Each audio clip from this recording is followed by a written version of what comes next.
अभिवादन स्वीकार कीजिए ब्रजेश मिश्रा का। आप देख रहे हैं द डिबेट। आज हम बात करेंगे कि कोरोना वायरस ने किस प्रकार से उत्तर प्रदेश के भीतर, गांव ग्रामीण के भीतर भयानक, भयावह, कातिलाना तरीके से तबाही मचाई हुई है। शहरों के बाद कोरोना वायरस ने जिस प्रकार से हमारे गांव ग्रामीण, मजरा और पुरवा में भयानक तरीके से मौत का खेल खेला है, वो किसी बड़ी त्रासदी से कम नहीं है। गांव गांव बुखार में लोग पड़े हुए हैं, गांव गांव अर्थियां उठ रही हैं, लाशें निकल रही हैं और इतनी बड़ी तादाद में मौतें हैं बहनों भाइयों कि हम और आप जितनी कल्पना कर रहे हैं उससे भी बहुत ज़्यादा व्यापक, उससे भी बहुत ज़्यादा बड़ा घटनाक्रम उत्तर प्रदेश के भीतर घट चुका है, घट रहा है और घटने वाला है। ये स्थितियां बहुत ही बेचैन करने वाली हैं। एक राज्य के तौर पर यह हमारी विफलता है कि हम अपने गांव के मरते हुए भाई बहनों को, माताओं बहनों को, बच्चों को बचाने में नाकाम हैं। हम ना तो उनका टेस्ट कर पा रहे हैं, बीमार होने पर ना तो हम उन्हें इलाज दे पा रहे हैं, उनको हमने तिरस्कृत कर रखा है। इस त्रासदी में वो किस प्रकार से परेशानियां झेल रहे हैं, हम और आप उसकी कल्पना नहीं कर सकते हैं। गांव गांव फैले बुखार के चलते बड़ी तादाद में सांस फूलने के चलते लोगों की मौत हो रही है और उन्हें यह पता ही नहीं है कि उन्हें कोरोना हुआ है। ऐसे तमाम उदाहरणों के साथ भरा पड़ा है उत्तर प्रदेश का गांव ग्रामीण, जहां गांव के गांव साफ हो गए हैं। ज्यादा दूर जाने की जरूरत नहीं है। राजधानी लखनऊ जहां हम बैठते हैं उसके उत्तर में एक गांव है, बक्सी का तालाब के पास भौली गांव। उस गांव में महीने भर के भीतर 50 से ज्यादा मौतें हो चुकी हैं। गांव खाली हो रहा है, लोग डरे हुए हैं और वहां जांच तक नहीं की गई है। यह राजधानी के बगल में 20 किलोमीटर मौजूद गांव का हाल है। एक परिवार में सिर्फ विधवा महिलाएं और बच्चे बचे हैं, सारे लोग मारे जा चुके हैं। तबाही का रूप इतना व्यापक है बहनों भाइयों कि हम आप उसके एहसास 10% भी नहीं कर सकते। बुलंदशहर से लेकर बलिया तक और नोएडा से लेकर प्रयागराज तक, गंगा और यमुना के दोनों किनारे और सरयू नदी का किनारा इस बात की गवाही देगा कि लोग मुफलिसी में, गरीबी में, आर्थिक अभाव में, भयवश किस प्रकार से अपनों को गंगा की रेती पर, यमुना की रेती पर, सरयू की रेती पर दफन करके छोड़कर आने के लिए मजबूर हुए हैं। असंख्य लाशें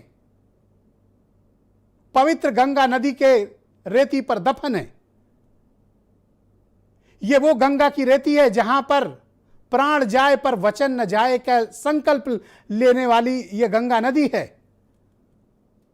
उस नदी के साथ झूठ बोला गया। मां गंगा को पवित्र करने वाले लोगों की सरकार में इस उत्तर प्रदेश में अनर्थ हुआ है। इतनी बड़ी संख्या में लोग मारे गए हैं, इतनी बड़ी तादाद में लोगों की मृत्यु हुई है गांव ग्रामीण में कि अब लोगों के पास शव जलाने के लिए पैसे तक नहीं है कि वो लकड़ी का इंतजाम करें, क्योंकि लकड़ी बहुत महंगी हो गई है। शहरों में लकड़ियां खरीद ली गई थी, गांव की तरफ लकड़ी का अभाव है।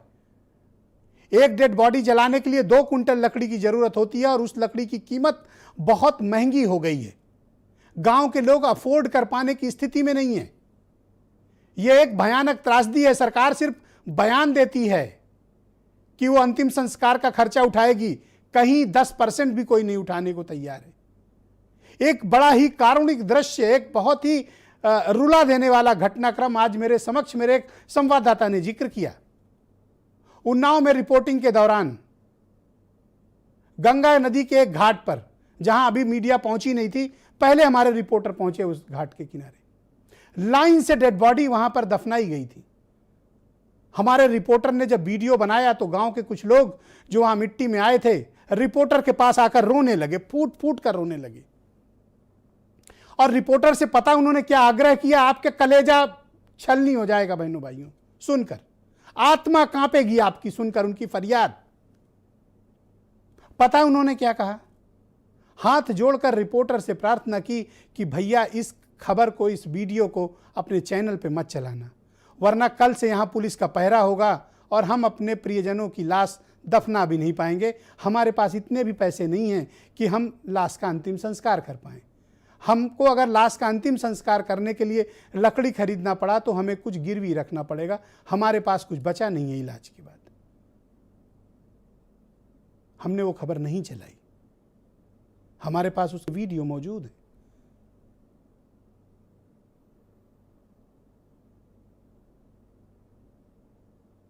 क्या इसके बाद भी कहने के लिए कुछ शब्द बचते हैं? क्या इस त्रासदी को किसी और रूप में बताया जा सकता है? क्या इस गम की, इस गुस्से की, इस गरीबी की, इस मुफलिसी में और इस लाचारगी को आप महसूस कर सकते हैं? अगर आपके घर के लोग इस प्रकार से मरे होते, आपके माता पिता इस प्रकार से तड़प के इस त्रासदी में मरे होते, जिनका इस प्रकार से तिरस्कार किया गया, आप पर क्या बीतती?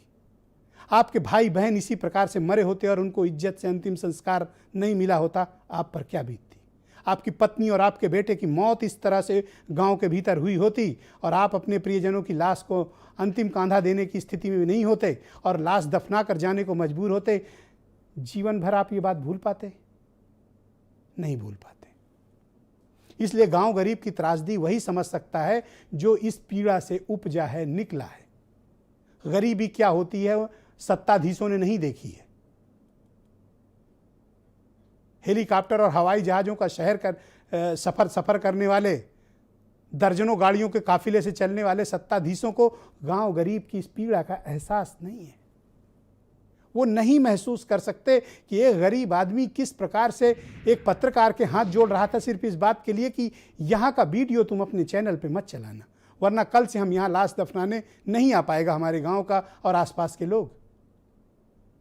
और सरकार दावा करती है कि उस सबका अंतिम संस्कार कराने के लिए पैसे दे रही है। स्थितियां इतनी विकट हैं कि आपको ज्यादा दूर जाने की आवश्यकता नहीं है, प्रयागराज जाइए। स्थानीय मीडिया की रिपोर्ट है कि 5000 से ज्यादा लाशें सिर्फ श्रृंगवेरपुर धाम घाट पर दफन है और ये पिछले 20 दिनों के भीतर है। यहाँ प्रतापगढ़, इलाहाबाद, प्रयागराज, सब जगह से डेड बॉडीज आती हैं। प्रयागराज के रूरल एरिया से भी आती। 5000। इनमें किसी का पिता होगा, किसी का पति होगा, किसी की पत्नी, किसी का बेटा, किसी का भाई, किसी का रिश्तेदार और किसी के दोस्त होंगे। और एक राज्य के रूप में इससे बड़ा दुर्भाग्य किसी प्रदेश के नागरिक का क्या हो सकता है बहनों भाइयों, कि उसके राज्य उसको ओन करने को तैयार नहीं है एक नागरिक के रूप में। क्या हम इसको सरकार की विफलता नहीं कह सकते? बिल्कुल कह सकते हैं कि वो अपने राज्य के नागरिकों को ना तो समुचित इलाज दे पाया और मृत्यु के पश्चात सम्मान से अंतिम संस्कार नहीं दे पाया, और उससे भी बड़ी सरकार के लिए शर्म की बात है कि वो अपने नागरिकों को ओन करने को तैयार नहीं है, ये कहने को तैयार नहीं कि ये हमारे नागरिक हैं। और हम कहते हैं कि हम डेमोक्रेसी में हैं। क्या लोकतंत्र में जन कल्याण की अवधारणा के तहत बनने वाली सरकारें अपने नागरिकों का इस प्रकार से तिरस्कार कर सकती हैं? उत्तर प्रदेश इसका उदाहरण है। और मैं फिर कहता हूं कि गंगा नदी के दोनों तटों के आसपास जाकर देखिए कि जो सरकारी आंकड़े वो भूल जाइए, आपकी हमारी गणना से भी बहुत बड़ी तादाद में मौतें हुई। और उत्तर प्रदेश में 56,000 ग्राम पंचायतें। मैं तो हाईकोर्ट से दरख्वास्त करता हूं कि सभी ग्राम प्रधानों से आप एफिडेविट मंगा लीजिए कि कितनी मौतें हुई हैं उनके गांव में। शमशान घाट के रजिस्टर मंगा लीजिए, शहरों से नगर पालिका, नगर पंचायत के रजिस्टर मंगा लीजिए और जारी होने वाले डेथ सर्टिफिकेट के रिपोर्ट्स मंगा लीजिए। आंकड़े इतने भयानक होंगे कि सदियों तक आप भुला नहीं पाएंगे। हम इन्हें बचा सकते थे, लेकिन सरकार की नाकामी के चलते बड़ी तादाद में लोगों की मौतें हुई हैं और इन मौतों के लिए उत्तर प्रदेश की सरकार सीधे जिम्मेदार है। गांव में टेस्ट नहीं होते हैं, लोगों को पता ही नहीं कि उनका ऑक्सीजन लेवल खत्म है। गांव में कोई ऑक्सीजन की डिमांड नहीं करता, कोई रेमडेसिविर इंजेक्शन नहीं मांगता। क्यों? क्योंकि इनको इलाज ही नहीं है। इनके लिए सबसे बड़ा अस्पताल जानते हैं कौन है? PHC, primary health centre. और उससे भी बड़ा अस्पताल इनके लिए सीएचसी होता है, कम्युनिटी हेल्थ सेंटर। और वहां सिर्फ ग्लूकोज की बोतल टांगने और फटे गद्दे वाले एक टूटी हुई बेड के सिवा कुछ नहीं होता। तो अगर इनको कोरोना वायरस हुआ और हालत गंभीर हुई तो इनकी मौत निश्चित है, ये बच नहीं सकते हैं। इनको शहरियों वाली सुविधा नहीं है, ये दूसरे दर्जे के नागरिक की तरह ट्रीट किए जाते हैं कि इनकी गिनती ही इंसानों में नहीं है। इससे भयानक त्रासदी आप और क्या देखेंगे? ललितपुर की उस बेटी का वीडियो आपने सुनकर आपका कलेजा हिल गया होगा। उस बच्ची के पिता का बिना इलाज अस्पताल में निधन हो गया। डॉक्टर झूठ बोलते रहे कि पिता जिंदा है और उनकी बाद में मृत्यु हो गई। मृत्यु पहले हो चुकी थी, त्रासदी अभी खत्म नहीं हुई है। आज 10 दिन से वो बच्ची भटक रही है, 16 साल की बच्ची बेटी, कि उसके फादर का डेथ सर्टिफिकेट मिल जाए ललितपुर में। अभी जब मैं आपके साथ डिबेट कर रहा हूं तब तक उस बच्ची को डेथ सर्टिफिकेट नहीं दिया गया। आज जिले जिलों से शिकायतें आ रही कि उनको डेथ सर्टिफिकेट नहीं दिया जा रहा है। एक राज्य अपने नागरिकों की मौत पर उसको डेथ सर्टिफिकेट देने में भी बाधा उत्पन्न कर रहा है। कारण क्या है, यह आपको समझने की आवश्यकता है। एक और महत्वपूर्ण घटनाक्रम है कि गांव गरीब की कवरेज कर रहे भारत समाचार के डुमरियागंज के पत्रकार के साथ वहां के स्थानीय विधायक और एसडीएम ने मारपीट करवाई अपने गुंडों से। क्यों करवाई? क्योंकि हमारा पत्रकार ऑक्सीजन की कमी का मुद्दा उठा रहा था। हमारा पत्रकार वहां पर इलाज न मिलने के कारण हो रही मौतों पर सवाल कर रहे हैं। हमारे पत्रकार दवा और इंजेक्शन न मिलने की खबरें दिखा रहे हैं और गांव गरीब के क्या हालात हैं और डुमरियागंज में होने वाली त्रासदी की खबरें दिखा रहे हैं। इस कारण उनके साथ मारपीट हुई, वीडियो वायरल कराया गया और उसके बावजूद अब तक जब मैं आपके साथ डिबेट कर रहा हूं, सिद्धार्थनगर का पुलिस प्रशासन गुंडे कंट्रोल करते हैं। एक एफआईआर तक नहीं हुई। हमारे पत्रकार किसके लिए लड़ रहे हैं? आपके लिए लड़ रहे हैं। आपके बच्चे, आपके घर के लोगों को ऑक्सीजन मिले इसलिए लड़ रहे हैं। आपको दवा मिले इसलिए वो लड़ रहे हैं।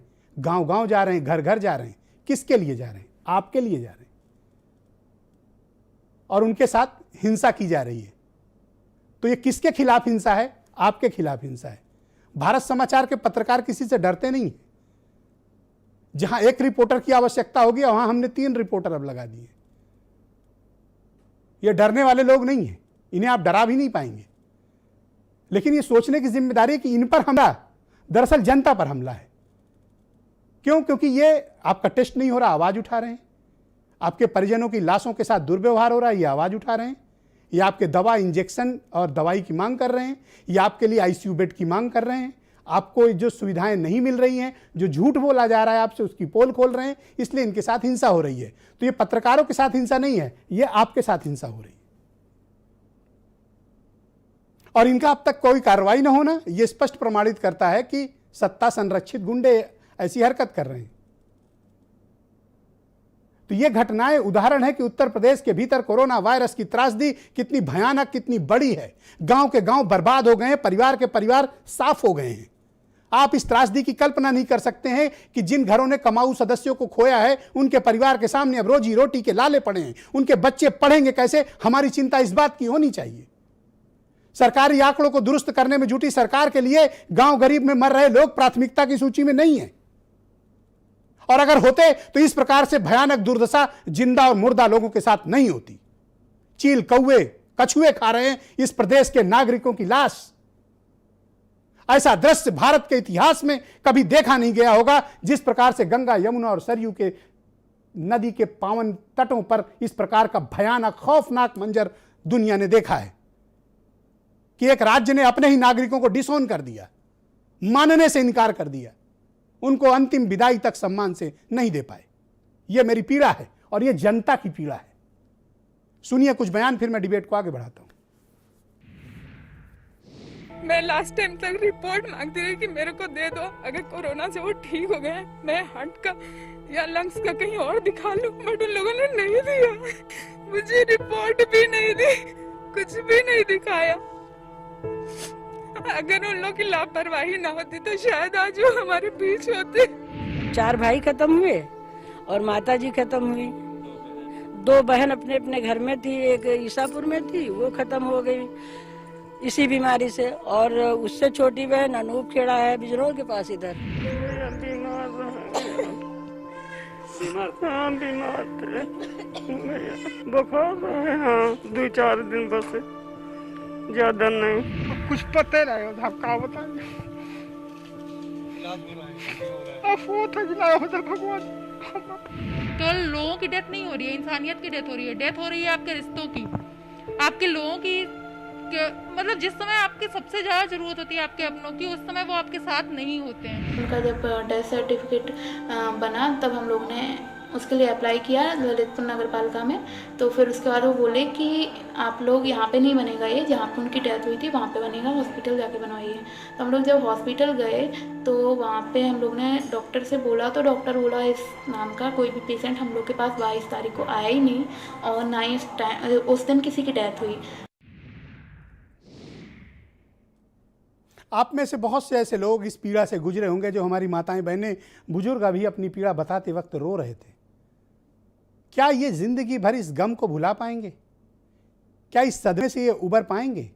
ये सदमा कोई एक दो परिवार नहीं झेला, उत्तर प्रदेश के हजारों परिवार इस प्रकार के सदमे को झेल रहे हैं बहनों भाइयों। और हमारी सरकार के पास संवेदना के दो शब्द भी इनके पास नहीं है, बल्कि इनके साथ क्रूर मजाक किया जा रहा है। मैं आज की डिबेट को आगे बढ़ाता हूं। हरिश्चंद्र श्रीवास्तव बीजेपी से हैं मेरे साथ, उदयवीर सिंह समाजवादी